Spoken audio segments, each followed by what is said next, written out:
gastronomia eredu berri bat jorratze deula edo saiatze gala bintzat esan daiteke aldarri asko bat, hor badao behar bat, garai batetikan gastronomiak izan du halako bilakaera oihartzun internazionala eta bat eta beste, baina ez da izan eredu oso jasangarria, esan genezake ez, ordutegir eta behar dago kionez orduan.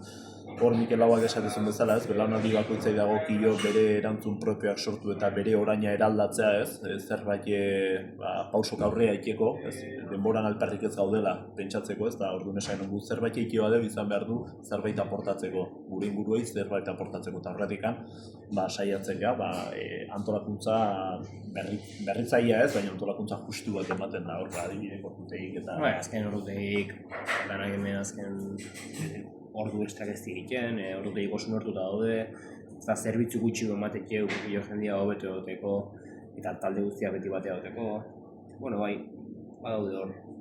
Ingurua zentzen saiatzea azkenan, ez bakarrikan mai gainen gertatzen dana oso ona eta oso potente izatea, baizik eta taldean ongi izatea eta eskualdean ere bai, ekoizleen bizikalidadea hobetzen saiatzea, ez gure esku bakarrik handalako, baizik eta gure esku da honoi behintzat mejoratu alizateko, ez, beraien gana beraiekiko daukon harreman hortan.